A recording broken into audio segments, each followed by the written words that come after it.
Before we begin, if you enjoyed this video, please don't forget to hit the like button and subscribe to the channel. I'd love to know how far this video has traveled, so drop a comment below telling me which country you are watching from. Now, let's get to the story.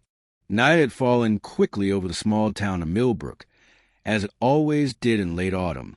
Sarah and Marcus were walking along the dirt road that bordered Thornwood Forest, heading home after school play rehearsal. The air was thick, heavy with the smell of wet leaves and damp earth. Marcus was the one who saw it first. Small points of bluish light blinking between the trees, dancing like fireflies, but it was too late in the year for fireflies.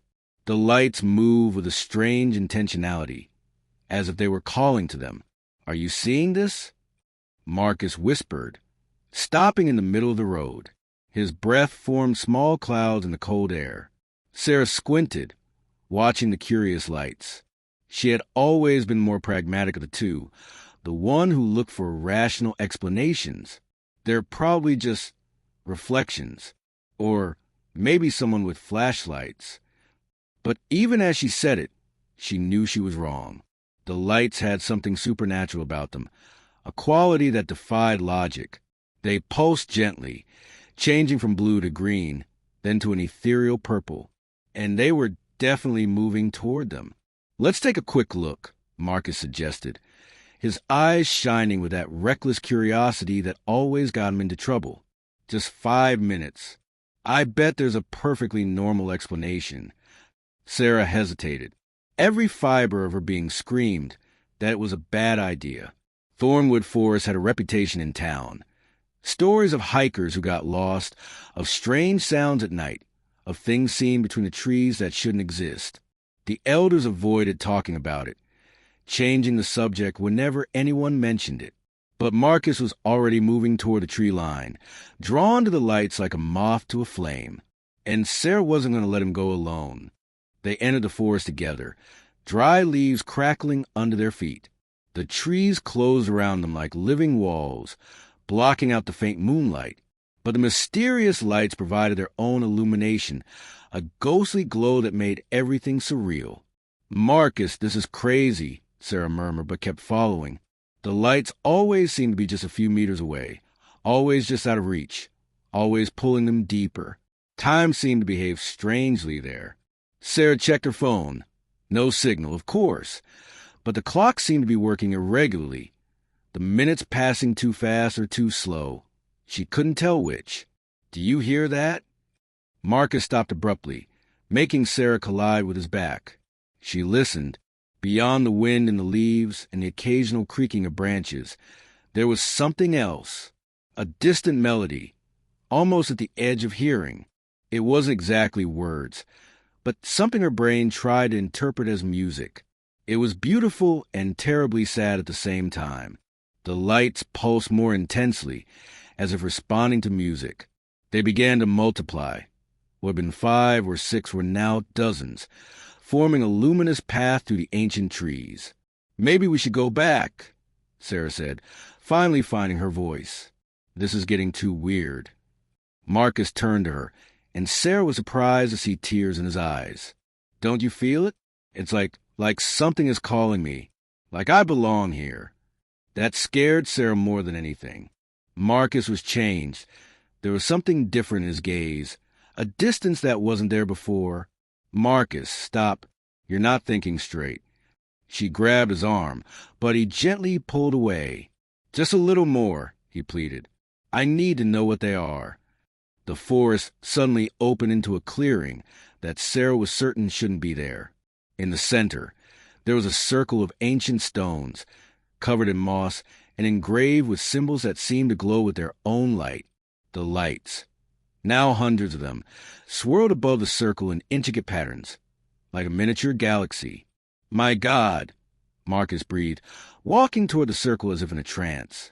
Sarah followed reluctantly, her survival instincts finally overcome by the sheer impossibility of what she was seeing. The stones were ancient, not decades, but centuries, perhaps millennia old. And the symbols, she didn't recognize the language, but somehow could feel their meaning at the edges of her consciousness. Protection, portal, passage. Warning. Marcus, these stones are marked with warnings, she said urgently. I don't know how I know this, but I'm feeling it. We shouldn't be here. But Marcus had entered the circle. The moment he crossed the boundary of stones, all the lights stopped moving. The silence it felt was absolute and unnatural. No wind, no insects, not even the sound of his own breathing. Then the lights descended. They moved like a single entity, enveloping Marcus in a cocoon of luminescence. Sarah screamed his name, running toward the circle, but was repelled by an invisible force. It was like trying to push through a wall of solid water. Through the blinding glow, she could see Marcus's face. He didn't look afraid. He looked at peace, as if he had finally found something he'd been searching for, without knowing it. The lights began to show shapes. They weren't completely solid, but Sarah could distinguish outlines. Humanoid figures, but taller, more slender, made more of light and mist than flesh. Their eyes were like distant stars, and when they moved, they left trails of brilliance in the air. One of them approached Marcus, extending something that could be a hand. Marcus hesitated for only a moment before reaching for it. No! Sarah screamed, punching the invisible barrier hard enough to hurt her knuckles. Marcus, don't accept. Come back. But it was too late.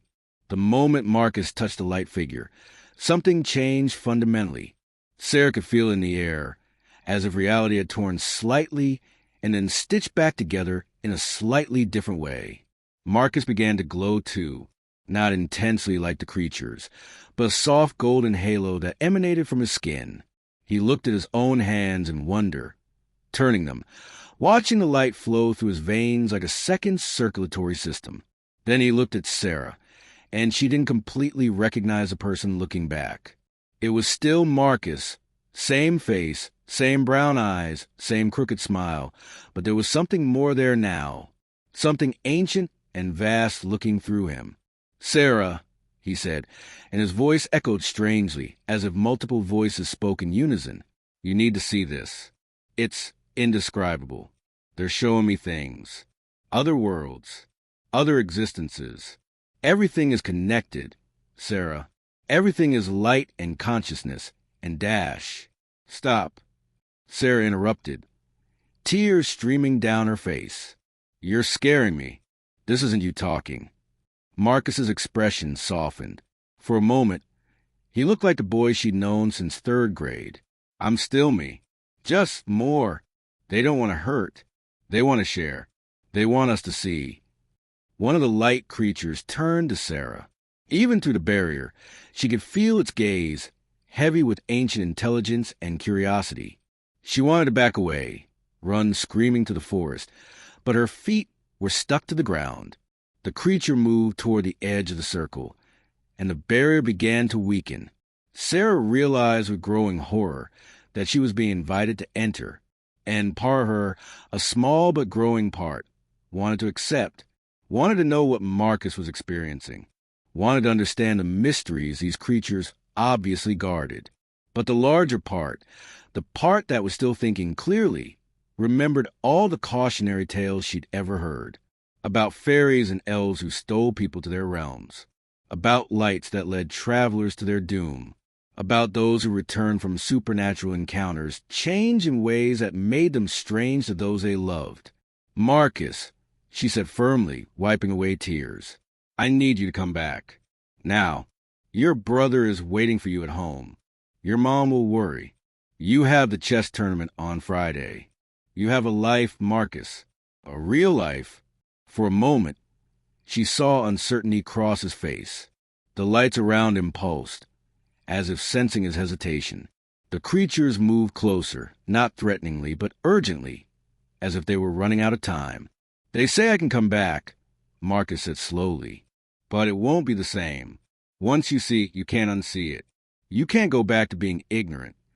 Then don't come back the same, Sarah shot back. Come back changed. Come back different. But please, come back. Don't leave me alone here. Marcus closed his eyes. Sarah could see the struggle happening within him. Two forces pulling in opposite directions. The glow on his skin began to flicker, pulsing between golden and his normal tone. The light creatures gathered around him, and Sarah realized they were singing. It was an audible sound, but she could feel it vibrating through her, a frequency that resonated in her bones. It was a song of beauty and loss, of eternity and loneliness, of knowledge that came with a terrible price. How much time would pass? Marcus asked suddenly, his eyes still closed. If I go with you, how much time would pass here? One of the creatures approached, placing what seemed like a hand on his shoulder. Marcus shuddered, and Sarah saw his expression change. First confusion, then understanding, then horror. 1 year of theirs is a lifetime of ours, he whispered, opening his eyes to Sarah. If I go, even if it's just for a day in their time, decades will pass here. Everyone I know will be dead or will have forgotten I existed. Sarah felt relief flood through her. He was understanding. He was seeing the true cost. Then come back, she pleaded. Please, Marcus, take a step out of the circle. The creatures stepped back, giving him space. Sarah realized they would never force him. The choice had to be his. There were rules here, as ancient as the stones themselves. Marcus looked back once at the creatures, at the impossible dance of lights, at the glimpses of other worlds Sarah could only imagine. Then, slowly and deliberately, he took a step out of the circle. Immediately, the barrier disappeared. Sarah ran forward, grabbing Marcus in a tight embrace. He was trembling, or maybe she was. Hard to tell. We need to go, Sarah said urgently, pulling Marcus. Now, before they change their minds or you change yours. Marcus let himself be guided, though he kept looking back. The creatures didn't follow them beyond the stone circle. They stayed there, watching with their star eyes as the two teenagers ran back into the dark forest. But finding the way back was harder than Sarah expected. The trees seemed to have rearranged themselves, and the paths they remembered following were no longer there. Every direction looked the same: twisted trunks, hanging branches, and a darkness that their phone lights barely penetrated. We're lost, Marcus said, and there was no panic in his voice, only a weary acceptance. The forest doesn't want to let us go. Nonsense, Sarah said with more confidence than she felt. Forests don't have wants. It's just we're disoriented. We need to think logically. She tried to remember the survival lessons from summer camp. Moss grows on the north side of trees? Or was it south? And would that work in a forest that clearly didn't follow normal nature rules? Then Sarah heard it, a distant but recognizable sound. Cars. A road. This way, she said, pulling Marcus in the direction of the sound. They stumbled through the undergrowth, branches scratching their faces and arms, but didn't stop until they emerged onto a familiar dirt road. Sarah had never been so happy to see cracked asphalt and faded white lines in her life. They collapsed at the roadside, gasping, legs shaking from adrenaline and relief. It took 15 minutes of silent walking before they saw the first lights of town. Sarah checked her phone. Still working, still showing the same date. They had been in the forest for less than an hour, though it felt like a lifetime. Are you going to tell anyone? Marcus asked quietly. Sarah thought about it. Who would believe? And even if they did, what would they say? That they had been foolish enough to follow strange lights into a notoriously dangerous forest? That Marcus had almost been taken to another realm by creatures made of light? No, she finally said. You. Marcus shook his head. Who would believe? They walked in silence for a few more minutes before Sarah asked what she really wanted to know. Do you regret it? Coming back? Marcus stopped, looking up at the night sky. Sarah followed his gaze. The stars seemed different somehow, or maybe it was just that she was seeing them with eyes that had witnessed impossible wonders. I regret it, Marcus admitted. And I also don't. They show me things I'll never forget. Knowledge I can't even begin to explain. But you were right. I would have lost everything here. My family, my friends, you, and that would have been too much to give up. Sarah took his hand, squeezing it firmly. Thank you for coming back. Thank you for not letting me go. They stood there for a moment, two teenagers on the edge of a small-town road, forever changed by something they could never prove happened. When they finally reached home, parting ways at the corner of Marcus's Street, Sarah looked back one last time toward Thornwood Forest. For a moment, she thought she saw points of light blinking between the distant trees. Then she blinked, and they were gone. "We shouldn't have followed the lights into the forest," Sarah murmured to herself, turning to head home. But deep down, she knew that part of her would always wonder what would have happened if they had stayed. Please don't forget to hit the like button and subscribe to the channel. I'd love to know how far this video has traveled, so drop a comment below telling me which country you are watching from. Now, let's get to the story.